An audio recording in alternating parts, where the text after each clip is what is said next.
Case పెట్టడం అనేది ఒక ఆస్పెక్ట్. ఈ అల్లు అర్జున్ మీద కేసు పెట్టడాన్ని మీరు ఎందుకు వ్యతిరేకిస్తున్నారు? మీరు ఇన్ ద సెన్స్ ఎవరు పార్టీ?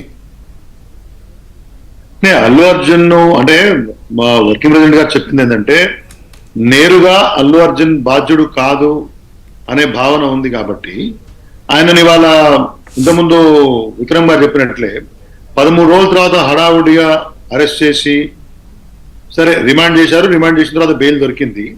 కానీ బేసికలీ ఫెయిల్యూర్ ఎక్కడ జరిగింది? Allu Arjun will not control the crowds.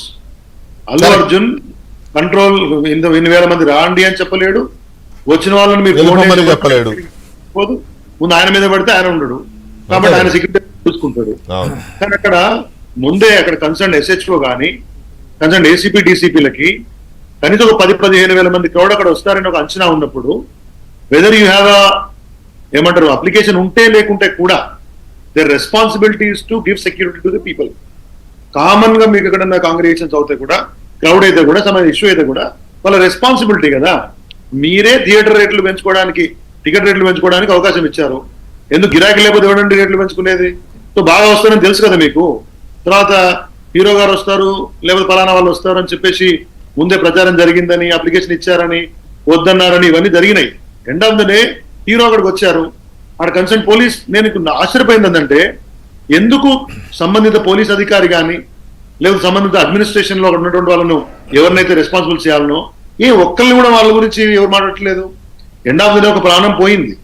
అది ఇప్పుడు ఎవరిని రెస్పాన్సిబుల్ చేసినా, ఎవరి మీద కేసులు పెట్టినా, ఎవరు 25 లక్షలు ఇచ్చినా వెనక్కి రాదు. అన్ఫార్చునేట్. కానీ ఇప్పుడు ఎవరిని రెస్పాన్సిబిలిటీ చేయాలంటే ఈ తర్కమే మనకు వస్తుంది తప్పితే హీరో గారిది మొత్తంగా రెస్పాన్సిబిలిటీ లేదా అంటే మొత్తంగా లేదని నేను అన్నాను. ఖచ్చితంగా ఇంతకుముందు విక్రమ్ గారు చెప్పినట్లు మీరు అక్కడికి వెళ్తున్నప్పుడు ప్రత్యక్ష కారకులు, పరోక్ష కారకులు ఉంటారు. ఇప్పుడు ఆ కేసులో ఇంతకుముందు కల్పబుల్ హోమ్సైడ్ అని చెప్పారు. అదేంటంటే సార్ ఏం చూద్దామని నేను చూస్తే కల్పబుల్ హోమ్సైడ్ అంటే వెదర్ ఈ జడ్జి గారు చెప్పాలి either by intention or without intention. If you are rather cast to somebody's killing, నీకు తెలిసి జరిగినా తెలియక జరిగినా నీ వల్ల జరిగితే you are the responsible, you are also responsible. కాబట్టి 10 years పెట్టారు కాబట్టి కేసులో ఎఫ్ఐఆర్ లో సెక్షన్ ఉంది కాబట్టి జడ్జి గారు రిమాండ్ ఇచ్చుంటారు. మళ్ళీ ఏమంటే వాస్తవాలు గ్రహించో whatever it is case. ఒక జడ్జి గారికి అది రిమాండ్ అనుకున్నారు, ఒక జడ్జి గారికి ఆ సెక్షన్ కానీ అడ్మినిస్ట్రేషన్ ఫెయిల్యూర్ కింద నేను ఖచ్చితంగా దీన్ని చెప్పగలుగుతాను.